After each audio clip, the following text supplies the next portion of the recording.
New Zealand সিরিজে হয়তো বা পাবো। এটা তো জানি, এটা আমরা জানি যেটা হচ্ছে না, সো অবভিয়াসলি। সাকিব ইস্যুতে প্রশ্ন, ক্রিক অপস চেয়ারম্যানের কণ্ঠে আর শরীরী ভাষায় বিরক্তি ফুটে উঠল। অথচ সব ঠিকঠাক থাকলে সাকিব টিমের এই গোল মিটিংয়ের অংশ থাকতে পারত। ক্যামেরার ফ্ল্যাশ আর ফোকাস সাকিবকেই খুঁজে নিত। সাকিবের না থাকা আর টি-20 বিশ্বকাপ খেলতে না পারা, দুই না পাওয়ার কষ্টকেই আপাতত দিতে হচ্ছে চাপা। যে নীল প্র্যাকটিস কিটে বিশ্বকাপ খেলার কথা, সেই কিটেই পাকিস্তানকে সিরিজ হারানোর পরিকল্পনা। যদিও প্রিয় ওয়ানডে ফরম্যাটের টাইগাররা সাম্প্রতিক সময়ে বড্ড ছন্ন ছাড়া। হয়তো সারপ্রাইজিংলি 50 ওভার্সে আমরা অতটা ভালো করতে পারিনি, কিন্তু 20 ওভারের খেলায় কিন্তু মোটামুটি গ্রহণযোগ্য রেজাল্ট আমাদের হয়েছে গত এক বছর যদি বলি। 50 ওভার্সে আমাদের যে ডোমেস্টিক ক্রিকেট ফর্ম্যাট আমরা যেখানে খেলি, সেখানে আমার মনে হয় যে আমরা যথেষ্ট কম্পিটিটিভ ক্রিকেট খেলতে পারিনি। 50 ওভার্সের যেই প্রতিযোগিতামূলক খেলা মিনিমাম থাকার কথা ছিল, যেটাতে আমরা সবসময় অভ্যস্ত ছিলাম আমাদের লোকাল ডোমেস্টিক ক্রিকেটে, সেটার মানটা কিন্তু নিম্নমুখী ছিল। সেটাও একটা কারণ। আমার মনে হয় সেটা একটা কারণ বলবো না, সেটা একটা বড় কারণ।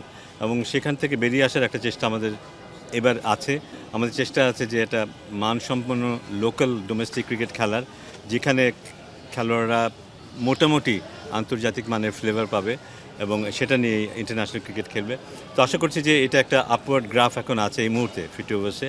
এটা আমরা যদি ধরে রাখতে পারি এই সিরিজে, আমরা ভালো করতে পারি। তো কিছুটা অ্যাডভান্টেজ আমাদের থাকবে, যেহেতু আমরা এই উইকেটে খেলতে অভ্যস্ত, পাকিস্তান দল এখানে অভ্যস্ত না। কিছুটা মার্জিনালি আমরা হয়তো একটু এগিয়ে থাকবো, কিন্তু অনেক আগে আমরা যে ধরনের অ্যাডভান্টেজ পেতাম সেটা হয়তো সেভাবে থাকবে না। ডানহাতি ব্যাটার লিটন বাহাতে শ্যাডো করছেন। আলো আধারের গোলক ধাঁধায় ভুল দেখছেন? না, ঠিকই দেখছেন। ব্যাটিং স্টাইল বদলে লিটনের ছন্দে ফেরাটা অবশ্য খুবই অবাস্তব। ডান হাতেই খুঁজে নিতে হবে নিজের হারানো ফর্ম। সবশেষ 8 ওয়ানডেতে লিটনের রান 6-1-0-0-2-4-0-0। টিম ম্যানেজমেন্ট লিটনে আস্থা রেখেছে, তারপরও অন্ধকার থেকে লিটন খুঁজে পাবেন তো আলোর পথ। ওর এক্সপিরিয়েন্সটা আমরা খুব গুরুত্ব দিই। আমরা আশা করি যে ও খুব ভালো খেলবে।